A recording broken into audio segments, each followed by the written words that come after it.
Hello everyone, आज हम discuss कर रहे हैं एक नया chapter that is inequalities. This chapter is very very important because from this chapter many problems will come in many exam like JEE mains, JEE advance, olympiad, KVPY and काफी सारे exam है जिसमें इसकी प्रॉब्लम आती है. Okay, so I will discuss all the concept that will help you to solve the problems. Apart from that, I will discuss all the important problems those can come in exams.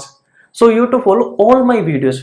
Okay, for that please subscribe my channel and click the bell icon so that you will get the notification for next lecture. Okay, so first we are discussing Jensen inequality. In Jensen inequality we have two formulas. So first formula is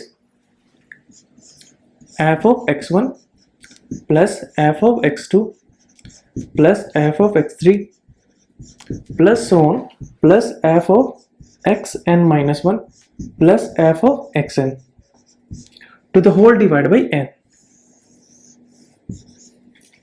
This side is greater than or equal to f of x1 plus x2 plus x3 plus so on plus xn to the whole divided by n. So here left hand side is greater than or equal to right hand side. Now if x1 equal to x2 equal to x3 equal to and so on equal to xn minus 1 equal to xn, if all are equal we can say that LHS equal to RHS. Okay, this applies that LHS equal to RHS. If all are equal we can say that left hand side equal to right hand side. Now in Jensen inequalities, most important point is we have to get a function y equal to fx. Okay, so in Jensen inequalities we should get a function y equal to fx in such a way that if we put here x1 we should get f of x1, if you put x2 we should get f of x2, if you put x3 we should get f of x3. Similarly others also, if you put here xn we should get f of xn. Okay, so first important point is we should get a function y equal to fx in such a way that if you put here x1, x2, x3 and so on we should get this one. Okay, now for this inequalities we have to check that y equal to fx graph must be concave upward.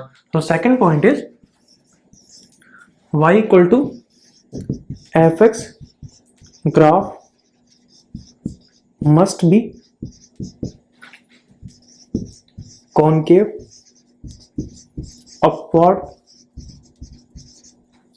upward in the interval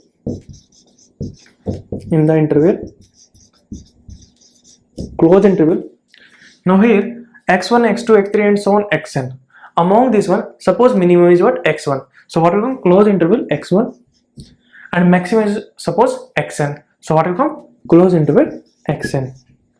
Okay, so we have to check that y equal to fx must be concave upward in the interval close interval x1 to xn. If this one is there we can use this inequality, you can use this formula. Okay, now we are discussing proof of Jensen inequality. So proof is, suppose we got a function y equal to fx which is concave upward in the interval close interval x1 to xn. Okay, so we got a function y equal to fx which is concave upward in the interval close interval x1 to xn. Okay, so we got this function y equal to fx, so we'll get this graph.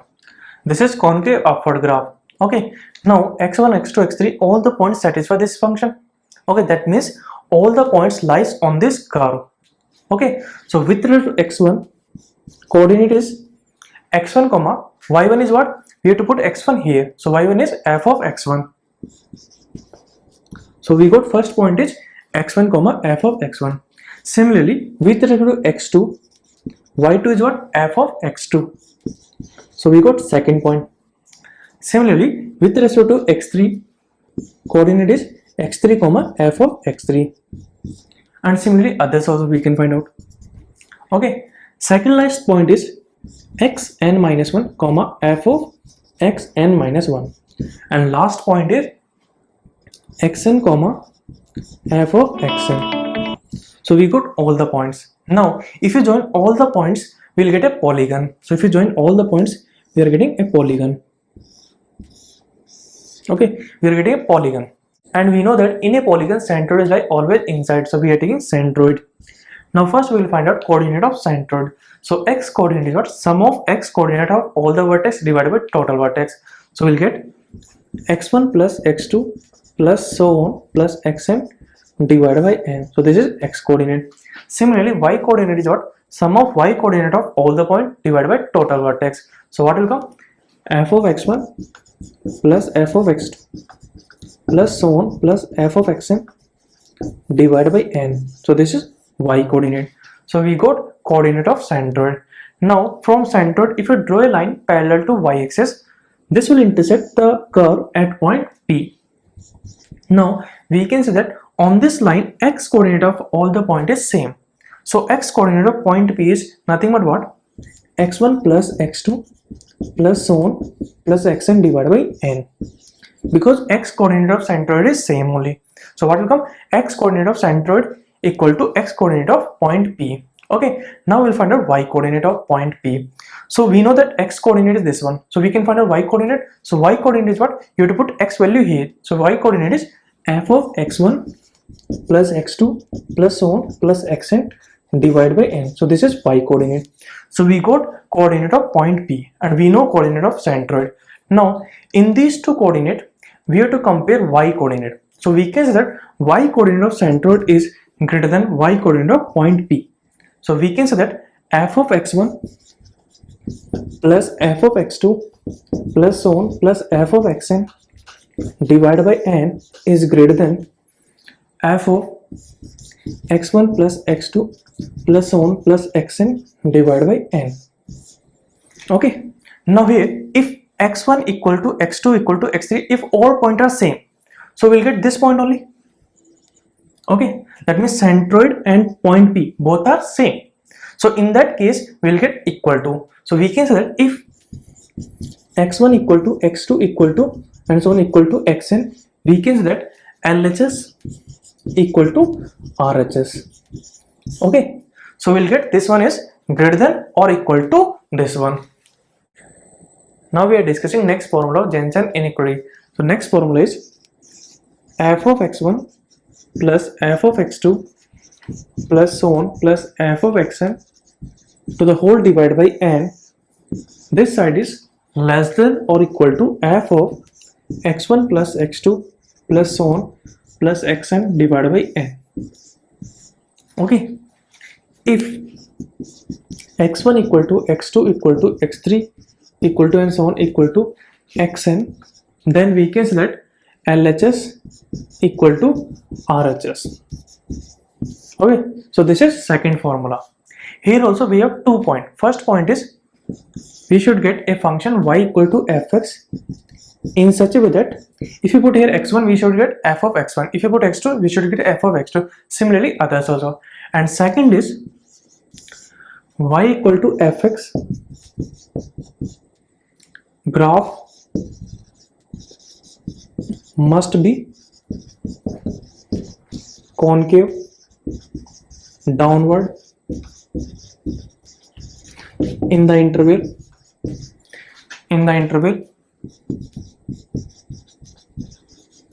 close interval x1 to xn, where minimum value is what x1 and maximum value is what xn. So here also y equal to fx graph must be concave downward in the interval close interval x1 to xn. Now we are discussing proof. Okay, so suppose y equal to fx is concave downward. Y equal to fx is concave downward and x1, x2, x3 and all point lies on this curve. So we are taking n point. So first point is x1 comma f of x1. Second point is x2 comma f of x2. Similarly, third point is x3 comma f of x3, and similarly other point also. Okay, second last point is xn minus 1 comma f of xn minus 1, and last point is xn comma f of xn. So we can take all the points. Now here also we have to join all the points, so we'll get a polygon. Okay, so we are getting n-side polygon, and we know that in a polygon centroid is always inside, so we are taking centroid. Now first we will find out coordinate of centroid. So coordinate of centroid is x coordinate is what? Sum of x coordinate of all the point divided by total point. So what will come? x1 plus x2 plus so on plus xn divided by n. Similarly, y coordinate is what? F of x1 plus f of x2 plus so on plus f of xn divided by n. So this is coordinate of centroid.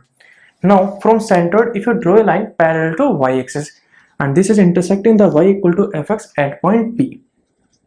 Okay, so we can say that on this line x coordinate of all the point is same. So x coordinate of point P is x1 plus x2 plus so on plus xn divided by n. And y coordinate is what? Because we know x coordinate, so if you put x coordinate here, we'll get y coordinate. So y coordinate is f of x1 plus x2 plus so on plus xn divided by n. So this is y coordinate. So we got coordinate of point P. Now here, if you compare y coordinate of point P and point C, then what will happen? We can say that y coordinate of point P is greater than y coordinate of centroid. So y coordinate of point P is what? This one. And y coordinate of point C is what? This one. So we can say that this one is greater than this one. Okay. So we can say that f of x1 plus so on plus xn divided by n is greater than f of x1 plus so on plus f of xn divided by n. So this we can say. Now here also, if x1, x2, x3 all points are same, then we'll get only this point. That means P point and C point both are same. That means we can say that these two are equal. So we can say that if x1 equal to x2 equal to and so on all are equal, then we can say that LHS equal to RHS. Okay, so in this formula we got that this side is less than or equal to this side. Okay, in previous formula we got this side is greater than or equal to this side. So here important is what? We have to find out whether curve is concave upward or concave downward. So in Jensen inequality, we have to find whether curve is concave upward or concave downward. Then how to check whether curve is concave upward or concave downward? For that you have to remember, see, this is y equal to fx and this is concave upward. So for concave upward, you have to differentiate y equal to fx 2 times. So if you differentiate y equal to fx 2 times, we will get d2y by dx square.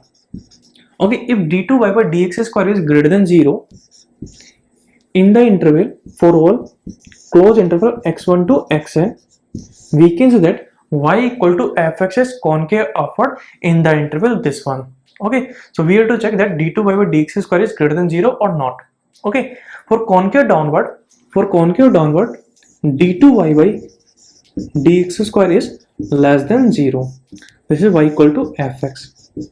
Okay, if d2y by dx square is less than 0 for all closed interval x1 to xn, we can say that y equal to fx is concave downward. So how to check concave upward or concave downward? We have to check d2y by dx square. If d2y by dx square is greater than 0, we can say concave upward. If d2y by dx square is less than 0, we can say concave downward. Okay.